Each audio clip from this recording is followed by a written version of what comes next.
Welcome back to my channel again. I'm going to talk about true origins of DOGMAN, mutation, curse, or experiments. I want to talk about stuff that our government do not want us to say about.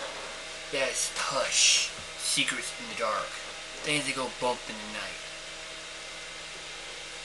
Please join me, and please don't be afraid. I'm here to take you through the dark journey. Let's go together, shall we?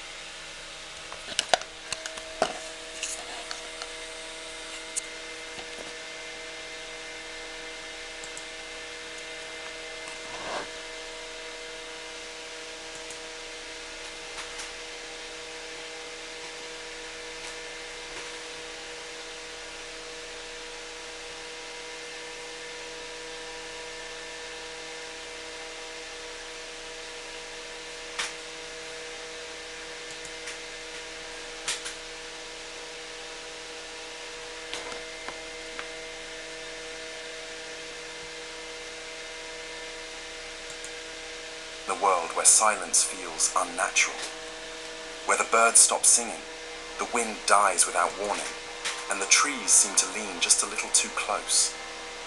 In those places, something ancient stirs, something watching, something waiting. For centuries, legends have whispered of a creature that walks like a man, but hunts like a beast. It is not a ghost. It is not a bear. It is not a myth. It is the DOGMAN. From the shadowed forests of Michigan to the mist-covered peaks of Appalachia, reports of the DOGMAN have emerged in chilling detail. Eyewitnesses, hunters, hikers, police officers, even children, describe a towering creature with the head of a wolf, the body of a man, and the eyes of something that understands far too much. These sightings are not confined to a single decade or culture. They stretch across generations, always the same, always just out of reach. Official channels offer no answers. Authorities dismiss reports as misidentifications or fantasy. Scientists scoff, citing a lack of biological evidence. But behind the scenes, the pattern continues. Disappearances in the woods, mutilated livestock, claw marks on cabins, and sounds no known animal should make. The DOGMAN doesn't care if you believe. It only cares if you enter its territory. And many do. This is not a story about proving the DOGMAN exists. It's about the people who've seen it and can't forget it. It's about the marks it leaves, not just on trees, but on minds. It's about a predator that doesn't need to kill to leave its victims hollowed by fear. Those who've seen it speak of something more than a creature. They speak of an intelligence, a presence, a message carried in its silence. Over time, a terrifying question has emerged, louder than the howls in the night. What does the DOGMAN want? Is it a mutation, a guardian, a government experiment, or something older than memory itself? The deeper we dig, the darker the possibilities become. Long before explorers carved maps into bark or settlers built cabins in the wild, something was already watching from the shadows. Tribes across North America, from the Great Lakes to the Deep South, told stories of a beast that walked like a man but bore the head and hunger of a wolf. These stories weren't just folklore, they were warnings. Fire circles were said to be broken in the night, not by men, but by towering figures with glowing eyes. Elders whispered that this being predated human settlements, emerging during certain moons when the forest stood too quiet. They called it by many names, but all shared the same fear. In the dense pine forests of what we now call Michigan, the Odawa people described a guardian cursed by the gods, a man whose soul was taken during a sacred hunt and replaced with the fury of the wild. He was neither spirit nor man, they said, but both. His howl could summon fog, and his scent turned animals mad with terror. One tale speaks of a village that disappeared overnight after the guardian was disrespected. No bodies were found, only claw marks in trees and an eerie silence that never lifted. Archaeologists dismiss these stories as symbolic myths, but what they cannot explain are the carvings. Dozens of ancient petroglyphs across the Midwest depict humanoid beasts with canine heads.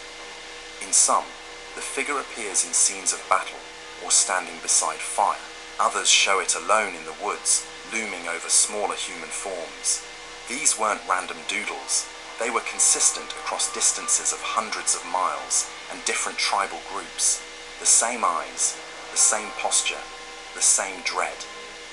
Even in the Appalachian region, miles from the Great Lakes, Cherokee legends spoke of a creature called the Howler. He was said to roam the ridgelines at night, his cries capable of driving men to madness. Unlike typical wolves or bears, this being walked upright and left enormous human-like footprints. Some elders claimed it was once a man who broke a blood oath with the forest spirits. His punishment was to become something between predator and pariah. Historians have long debated these stories' significance. Were they warnings about the dangers of untamed land, or were they crude attempts to explain unknown predators? Yet what unsettles researchers is the continuity. The same figure, described the same way, separated by language, geography, and time. No matter the region, the description remains: a bipedal, canine-headed entity, feared and revered. In 1702, French trappers in the Michigan wilderness documented a disturbing encounter. Their journal entries, later discovered in a Montreal archive, describe a tall, hairy beast with the face of a dog that stalked their camp for 3 nights. One man disappeared. As sightings of the dogman grew in the 20th century, scientists and skeptics alike began asking, if it isn't a legend, what is it? One of the first theories to emerge proposed a biological explanation: mutation. Could an undiscovered species of wolf or primate have evolved in isolation? The theory suggested that deep in the remote wilderness, especially in regions like the Upper Peninsula of Michigan, evolution might have taken a divergent path, producing something unlike anything we've catalogued. Cryptozoologists began compiling physical descriptions. The creature was said to stand between 7 and 9 feet tall, walk bipedally, possess canine features, elongated arms, and glowing eyes. The glowing was explained away as tapetum lucidum, common in nocturnal animals. But the rest defied logic. No known animal walked upright like a human and retained a fully canine skull and snout. Still, those who believed in mutation insisted there had to be a scientific reason. Nature, after all, is full of anomalies. Geneticists countered that such a creature couldn't be a natural mutation. There's no evidence that a species can spontaneously develop both primate and canine traits. The fossil record doesn't support the idea. Evolution doesn't leap, it crawls, and the notion of a lone apex predator evolving in the shadows, avoiding all detection, stretched believability. Yet despite these arguments, eyewitness accounts didn't stop. In fact, they became more detailed, more consistent. Some researchers took the mutation theory further, proposing that the dogman could be a descendant of an ancient branch of hominids, one that merged traits from wolves over millennia through a mysterious process of natural mimicry. They pointed to stories of the creature mimicking human speech or howls that sounded like language. Was it possible that nature had created a camouflage so perfect that it confused predator, prey, and even man? Reports began to surface of dogmen displaying intelligence, avoiding trail cameras, outsmarting hunters, even moving in coordinated patterns. If these were animals, they were unlike any others. Some accounts mention tools, rudimentary signs of planning, or deliberate intimidation, tactics. They weren't just surviving in the wild, they were thriving, and worst of all, they seemed to understand fear and how to instill it. In the 1960s, a controversial theory emerged: environmental contamination. Some believed the dogman might have been created as a result of exposure to radiation or chemicals, perhaps near military testing sites or industrial disasters. The theory grew after reports near defunct labs and abandoned factories revealed mutated animals, some with deformities eerily similar to cryptid descriptions. Was the dogman an unintentional byproduct of man's interference with nature? One area often cited in these claims is the region surrounding Camp Grayling in Michigan. Local legends tell of strange lights in the forest, military activity deep in restricted areas, and the occasional sighting of a large humanoid beast. Locals claim the Dogman appears more frequently after heavy storms or when helicopters patrol the skies.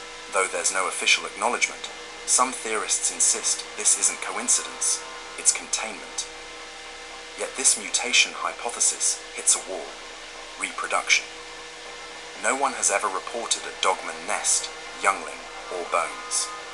If it's a biological creature, where are its remains? If they are born and die like natural beings, some trace should exist: fur, scat, skeletons. But there is none. No credible DNA samples have ever been recovered. It's as if the Dogman exists only when it wants to, and vanishes completely when it's done.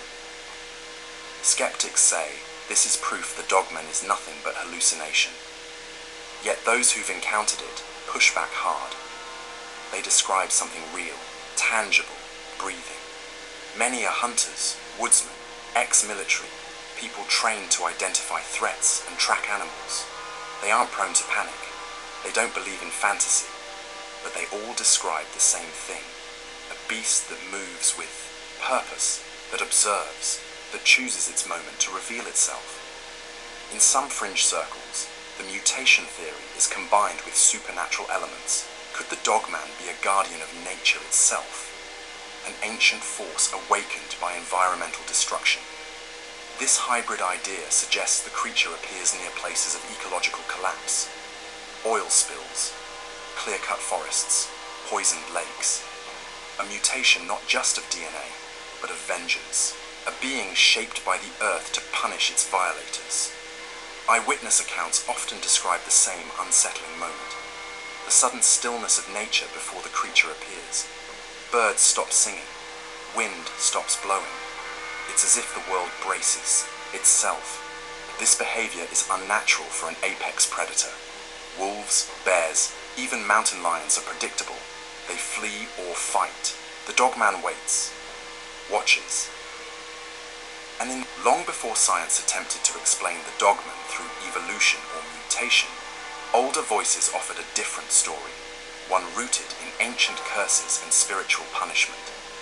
In numerous Native American traditions, certain individuals who broke sacred oaths or betrayed tribal laws were said to be transformed into beasts as eternal punishment. These beings were not killed, but reshaped, forced to walk the earth in agony, half human, half animal. One such being, some elders say, was the first Dogman. In the lore of the Potawatomi and Anishinaabe peoples, there are tales of warriors who defied the will of their ancestors and desecrated sacred land. As punishment, they were stripped of their names and given fur, claws, and the insatiable hunger of a predator. Their souls, twisted by betrayal, could no longer rest. These cursed souls became guardians in torment, bound to roam the wild forever, neither accepted by spirits nor by men. Their eyes burned with shame. Their howls were cries of a fate worse than death. Many believe the Dogman to be one such cursed soul. A man who once defied a sacred rite, hunted or killed what was forbidden, or disrespected the balance of nature. As punishment, he was not destroyed, but transformed. The act of walking on two legs, they say, is a cruel reminder of what he once was. But the snout, the claws, and the thirst for fear reveal what he has become. This curse is not random, it's chosen, passed through bloodlines or bound to sacred ground. Stories of families plagued by recurring sightings have emerged across generations. One man in Alabama claimed that his grandfather saw the Dogman in 1929, his father in 1963. He himself saw it in 1997, and now his own son refuses to walk the forest trails behind their home. Each described the same thing: glowing yellow eyes, canine features, and the overwhelming sense that it wasn't just watching, it was remembering, as if a debt had not yet been paid. In Appalachia, old mountain families whisper of the forest debt. They speak of a man who shot a sacred white deer, a creature no hunter should ever touch. That night, his house shook. His livestock was slaughtered but not eaten. Days later, neighbors found claw marks across his door and the word reckoning burned into his barn. He vanished. Locals believe he was taken, not by an animal, but by the curse he awakened. Unlike natural predators, the cursed dogman is said to appear only when disrespected or summoned by spiritual imbalance. Cutting down ancient trees, building over burial sites, or violating sacred hunting grounds are all said to awaken him. He is not hunting for food. He is hunting for balance. Witnesses often report feeling overwhelming guilt or dread before seeing him. Some even claim to hear whispers, voices calling their names before he appears. One chilling account comes from Louisiana, where a group of teens trespassed on protected tribal land. That night, they found a shredded tent, deep claw marks, and, something worse, one of their friends missing. The survivor described a wolf man with red eyes who didn't chase me. He waited. Authorities found no tracks, no animals, no body, just silence. Local elders said simply, "He trespassed. The curse doesn't forget." Some believe the curse attaches not just to individuals, but to places. Certain regions, especially those near ancient ceremonial sites, seem to harbour more sightings. People report electronics failing, dogs fleeing, and strange markings appearing overnight. These signs are interpreted as warnings. Leave or face what waits. Those who ignore the signs find themselves haunted, not always by the creature itself, but by dreams, shadows, and voices that follow them long after they leave.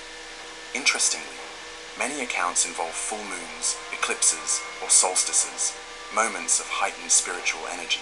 The dogman, some say, is not bound by the physical world, but drawn out when the veil between dimensions thins.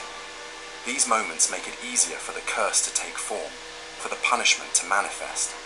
Victims aren't always chosen by chance. They're often tied to bloodlines, secrets, or past offences long buried by time. The idea of a cursed man turning into a beast is not unique to North America. Cultures around the world tell similar tales. Werewolves in Europe, skinwalkers in the Southwest, Rakshasas in India. These stories often begin the same way. A man breaks a taboo, and instead of death, receives a punishment more eternal. The dogman may be this region's version of a universal truth. As legends spread and sightings increased in the 20th century, a new theory emerged from the shadows, one that pointed not to myth or nature, but to science and secrecy.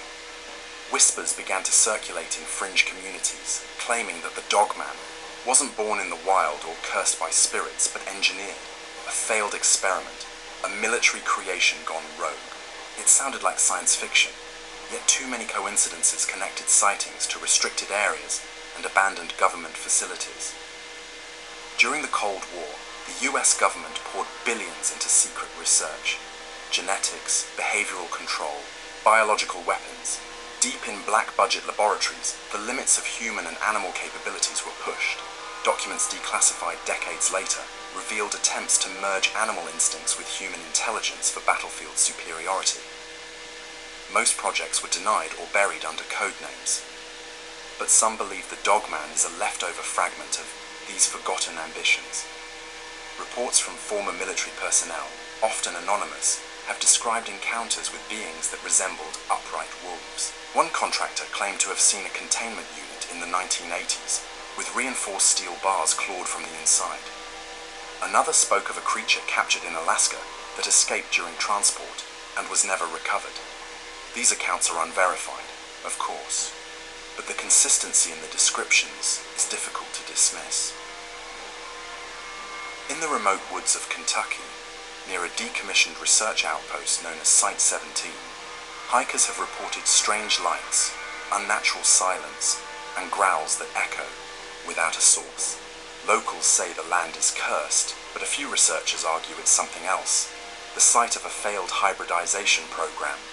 Animal behaviorists once worked there under the cover of wildlife conservation. Then the lab shut down overnight, and the forest was left to reclaim it. Some theorists believe that Dogman is the product of splicing canine DNA with human embryos in an attempt to create a super soldier. Enhanced senses, night vision, endurance beyond human limits. But something went wrong. Terribly wrong.